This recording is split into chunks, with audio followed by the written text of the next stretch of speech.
আমার ভাই বলল কেন, আমার ভাই বলল কেন, জবাব চাই দিতে হবে। সাইফুল ইসলাম বলল কেন, জবাব চাই দিতে হবে, জবাব চাই দিতে হবে। সাইফুল ইসলাম বলল। আসসালামু আলাইকুম প্রিয় দেশবাসী, আজকে আমাদের যে দাবি নিয়ে আমরা এখানে দাঁড়িয়েছি, আপনারা জানেন সাইফুল ইসলাম ভাই আইনজীবী, ওনাকে যেভাবে হত্যা করা হয়েছে, আমার ভাইকে যেভাবে হত্যা করা হয়েছে, আমরা ঠিক এভাবেই এই স্কুলের কাছে প্রতিশোধ নিতে চাই।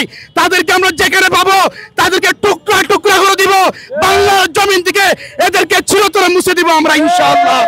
সম্মানিত প্রিয় দেশবাসী, আপনারা জানেন ইসকন 1966 সালে বাংলার জমিনে খুঁটি গেড়েছে। আজকে 50 বছর তারা আমাদেরকে নির্যাতন করেছে, নির্যাতন চালিয়েছে এবং নানানভাবে মুসলমানদেরকে তারা জুলুম করে যাচ্ছে। এই ইসকন সন্ত্রাসী একটি সংগঠন।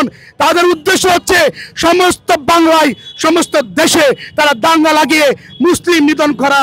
আমরা বলবো এই ইসকন বাহিনীর সন্ত্রাসী সংগঠন, তাদের আস্তানা যে যেখানে পাবেন তাদের আস্তানা ভেঙে চুরমার করে দিবেন, আগুন দিয়ে পুড়িয়ে কয়লা বানিয়ে দিবেন। এই ইসকন নামক কোন শব্দ বাংলার জমিনে থাকতে দিতে পারি না এবং কখনো ইসকন থাকতে পারে না। আমার ভাইয়েরা, বাংলার জমিনে যে যেখানে আছেন, গ্রামগঞ্জ পাড়া মহল্লায় সবাই আজকে রাস্তায় বের হন, এই ইসকনকে ধ্বংস করে দেন। এবং হিন্দু বৌদ্ধ খ্রিস্টান আরেকটি সন্ত্রাসী সংগঠন, তারা পরিপূর্ণ ঐক্যজোট হয়ে বাংলার জমিন থেকে ইসলামকে মুছে ফেলতে চায়। আমরা বলতে চাই, তোমরা বাংলাদেশ দখল করতে চাও, ইসলাম মুছে ফেলতে চাও, অচিরে আমরা এই ভারতকে জুতা পিটা করে আমাদের নিয়ন্ত্রণ নিয়ে আসবো ইনশাআল্লাহ।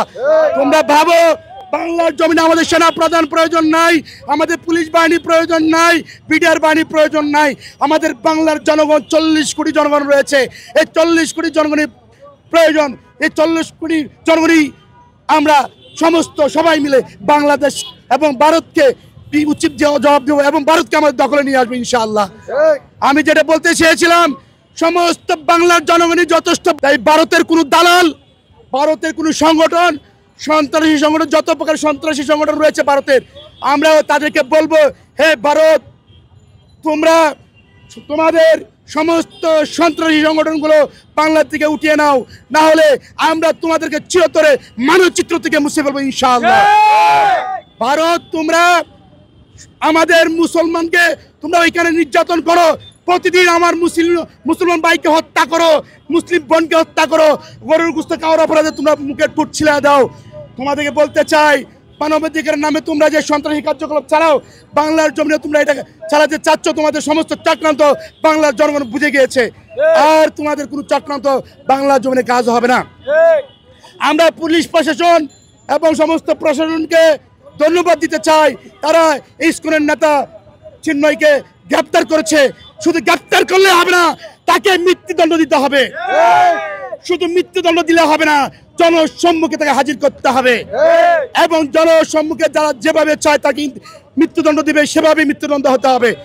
তাকে কেটে টুকরা টুকরা করতে হবে, তাকে কুচি কুচি করে কাটবো। তারা আমার নবীর সাথেও বেয়াদবি করেছে অনেকবার, আমরা সতর্ক করেছি, তারা সতর্ক শুনে নাই এবং তারা আরো হুমকি দিয়েছে আমাদের নবীর সাথে ব্যঙ্গচিত্র তৈরি করবে। নাউজুবিল্লাহ। আমরা এদেরকে পৃথিবীর জমিন থেকে চিরতরে মুছে ফেলবো ইনশাআল্লাহ। আর একটা কথা বলতে চাই, যারা উপদেষ্টা রয়েছেন, কিছু কিছু উপদেষ্টা রয়েছে, কিন্তু প্রধান উপদেষ্টা এই ইউনূস, সে কিন্তু এখনো কোনো নিন্দা জানায় নাই, কোনো প্রতিবাদ জানায় নাই। আমরা ছাত্ররা 2024 সালে রক্ত দিয়ে যে আন্দোলন করেছি, আমরা অনেকেই হাজার হাজার আহত হয়েছি এবং আমরা শত শত নিহত হয়েছি, রক্ত দিয়েছি। তোমার মতো সুৎকর ইউনূসের প্রয়োজন নাই। তুমি এই পর্যন্ত কোনো প্রকার নিন্দা জানাও নাই। তারা আজকে সাইফুল ইসলামকে হত্যা করেছে, এই হত্যার সাহস তুমি দিয়েছো। তুমি যদি আজকে নিন্দা জানাতে, তাকে সতর্ক করতে এবং অন্যান্য হিন্দুরা সতর্ক হয়ে যেত। আজকে সেনাবাহিনীর গায়ে তারা এসিড ছুড়ে, আমার পুলিশ বাহিনীর উপরে তারা এসিড ছুড়ে। এদেরকে হাত কেটে টুকরা টুকরা করে দিতে হবে, এদেরকে যাতে দ্বিতীয়বার তারা সাহস করতে না পারে বাংলার জমিনে কাউকে হত্যা করার, বাংলার জমিনে আমরা প্রশাসন বাইরে হাত তোলার যাতে সাহস না করতে পারে, তাদেরকে ওই সাহস আমাদেরকে ধ্বংস করে দিতে হবে। সম্মানিত দেশবাসী, প্রিয় দেশবাসী, সমস্ত প্রকার সন্ত্রাসীপনা, সমস্ত প্রকার অধিকার, সমস্ত কিছু থেকে মুক্তি পেতে হলে একটা বিষয় আছে। আমি একজন বড় মাওলানাকে জিজ্ঞেস করেছিলাম, গোলাম মাওলা রনি সাহেব একটা কথা বলেছেন যে অতীতে যে সরকার ছিল শান্তি ছিল না, বর্তমান যে সরকার রয়েছে শান্তি নাই, ভবিষ্যতে যে সরকার আসবে শান্তি হবে না। তাহলে গোলাম মাওলা রনি সাহেব তিনি বলেছেন খিলাফতের প্রয়োজন। খিলাফত কিন্তু আমি তো বুঝি না। একজন মাওলানা প্রধান বলা হয়, এটা আলেম সমাজের মাথার তাজ। বাহাদুর শাহ ওনাকে প্রশ্ন করেছিলাম, বাহাদুর শাহ আপনি বলুন তো খিলাফত কি? তিনি বলেছিলেন খিলাফত হচ্ছে খোলাফায়ে রাশিদিনের যুগে যেভাবে ইসলাম অনুযায়ী দেশ পরিচালিত হয়েছে এটাকে বলা হয় খিলাফত। তো এটার মধ্যে কি পাবো আমরা? তিনি বলেছেন যখন খোলাফায়ে রাশিদিনের শাসন ব্যবস্থা চালু ছিল তখন ওনারা সোনা এবং রূপার কাপড় দিয়ে নাক পরিষ্কার করতেন, কারো কোনো অভাব ছিল না, কারো কোনো দাবি ছিল না। হাজার হাজার কোটি টাকা দিরহাম নিয়ে রাস্তা অলিতে গলিতে ঘোরা হতো, নেওয়ার মতো লুক খুঁজে পাওয়া যেত না, জাকাত নেওয়ার মতো লুক খুঁজে পাওয়া যেত না, অর্থাৎ প্রত্যেকে ছিল স্বয়ং সম্পূর্ণ। আজকে দেখেন একজন বাংলাদেশে 1000 কোটি টাকার মালিক, আরেকজন দেখা যায় তলা ফকির মিসকিন। কিন্তু খিলাফত শাসন এরকম না, কেউ 1000 কোটি টাকার মালিক হতে হবে না, আবার কেউ নিম্ন শ্রেণী হবে না, সবারকে সমানভাবে ইনসাফ করা হবে, সবার সমান অধিকার দেওয়া হবে। তখন আমাদের রাস্তায় ব্যানার নিয়ে দাঁড়াতে হবে না। এখন দেখেন যে সরকারই আসুক আমাদেরকে দাবি দাবি অধিকার অধিকার, এত ব্যানার, এত দাবি, এত আন্দোলন কেন? গণতান্ত্রিক শাসন, এটা জন আব্রাহাম লিঙ্কন যারও সন্তানের গণতন্ত্র। এই গণতন্ত্রকে বাঁচতে হলে খিলাফতের দাবি নিয়ে আমাদের রাস্তায় নামতে হবে, তাহলে এই বাংলাদেশ পাবে জান্নাত, পাবে প্রশান্তি, জনগণের সমস্ত অধিকার আদায় হবে।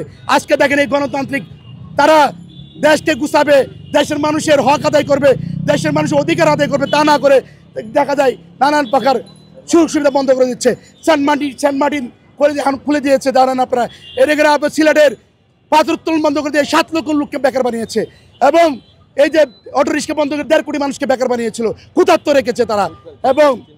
এবং দেখেন আপনারা এই যে ফুটপাতের বিভিন্ন দোকানপাট ভেঙে দিয়ে এইখানেও লক্ষ লক্ষ মানুষকে বেকার বানিয়েছে, আর পলিথিন বন্ধ করে দিয়ে প্রায় 2.5 কোটি লোককে বেকার বানিয়েছে, ক্ষুধার্ত রেখেছে।